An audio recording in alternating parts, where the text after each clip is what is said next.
I've got Kit Klarenberg, and he's out there. I just hope he's still there. How's it going? How you doing, Kit? You all right? Yeah, good, thank you. Good. Now, I want to show you a news story that was in the Observer last week, which is Russia's hold over its allies and neighbors slips as Ukraine tensions build. This reports lots of opposition to Russia in Georgia, specifically. Really, it's mainly about Georgia, but there may well be other countries mentioned. But the main highlight is Georgia, and there's been pictures of these demonstrations here. This is in Tbilisi. Obviously, if Russia's allies start pulling out, then it undermines their credibility, etc. So it's quite a big story. But is it genuine? Oh, is he gone? Are you there? Oh, there you are. Right. Is it a real opposition? I mean, I read your article on this, and it seems that the US have got quite a lot to do with this opposition. Yeah, indeed. I mean, it was just very striking to me that when this all popped off, I was reviewing the media coverage very carefully, and all of the organizations that were widely quoted by mainstream media outlets and had a presence there on the ground were all funded by the National Endowment for Democracy, without exception. The National Endowment for Democracy was created in 1983 by the then CIA chief, William Casey, and the purpose was to create a public mechanism to do overtly what the CIA used to do covertly, which is fund anti-government opposition groups, opposition media, and a variety of organizations, kind of anti-government agitants that can be, activated to stir unrest if a government doesn't act as required, and indeed can be, overthrown if they've really fouled up from Washington's perspective. I mean, also as well, what's quite interesting is the role of NED has been kind of rather suppressed. I mean, in the early 2000s, it was openly stated that the NED was heavily involved in the overthrow of Milosevic in Serbia, in Edvard Shevardnadze in Georgia, the Ukrainian government in the Orange Revolution of 2004. I mean, it's very, very open, and this has all been like kind of memory. This has all been memory hold now.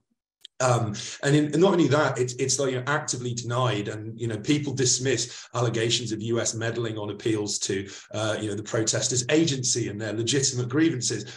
It's completely inconceivable that all of these Georgians were organically stirred to riot. I mean, this stuff was fiery. They were violently clashing with police, vandalizing buildings. There was even the threat that they were going to storm Georgia's parliament building, all because the government was trying to pass a law that would require organizations to disclose their foreign funding if they receive more than 20% of their income from abroad. I mean, I can't really imagine, the streets of Britain being awash with protests if the government was to do that. In fact, actually, I think many people would think it was a good thing. And what's more as well is that these protests were in direct keeping with the pronouncements of US officials like the awful Samantha Power, who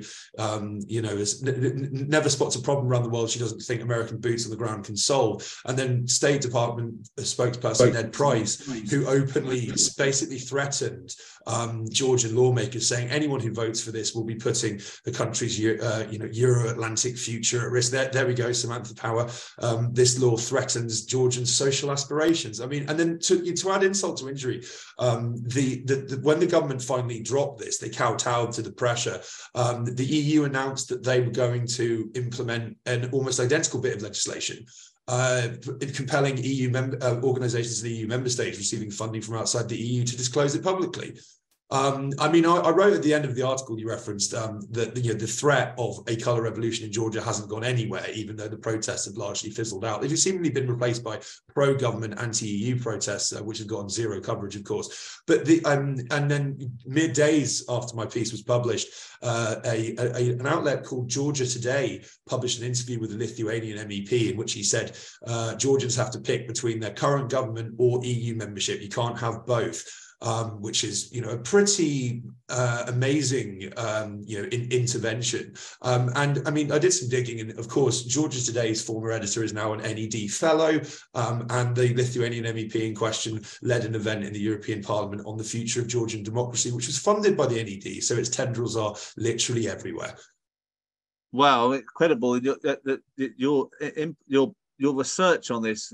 If you see the article that Kit wrote, Mint Press News, is that right? Yes. It's so well researched, and the fact that thank you. Once a regime has been overthrown and toppled, they boast about it in the Washington Post. But while they're trying to do it, they totally deny any involvement. It's ridiculous. You've exposed quite a lot there, and I know you're busy, so I won't keep you. But that was a great description of what's happening, and thank you so much for coming on.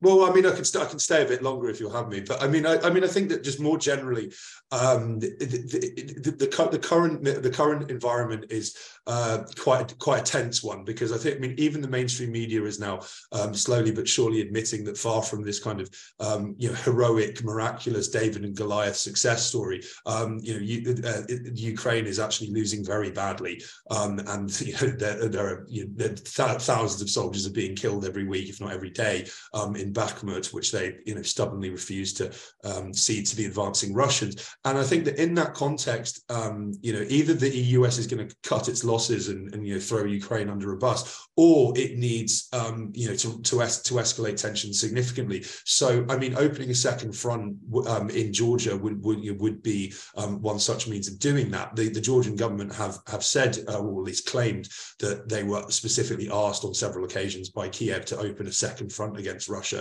And they refused. I mean, this is taken as being, kind of in the pocket of Putin, but in reality, the Georgian government has, ever since its election in 2013, tried to walk quite a difficult tightrope between ever greater Western integration and maintaining civil coexistence with its much larger, richer, and more powerful neighbor, with which it, had a US-encouraged war in 2008, which lasted 5 days and was an absolutely brutal rout, displaced hundreds of thousands of people, killed hundreds. So yeah, I mean, and I think that there have been various kind of low-level indications that what the government is doing is being very carefully scrutinized in Washington. So I think it was earlier this year, or the end of last year, they indicated they might reopen flights to Russia, and they were, effectively threatened, said, do not do this or else. And a similar thing happened in Moldova, which is, another tiny former USSR state, which was, once part of Ukraine, and it has a Romanian-speaking population, very strangely. And they were discussing the same, reopening flights to Russia, because that's an important, source of tourism and effective trade for, a country of with a population of about 2 million, and they were openly threatened as well by wow. the NED in effect. So yeah, I mean, I mean, where I am in the Balkans, I mean, there seem to be attempts to get colour revolutions going all the time. It's a very tense powder keg type situation, and both Britain and America are intent on continuing to throw lit matches into this to see what happens. It's quite frightening, actually, because this is where the fighting will be. It's not going to be in Washington or London.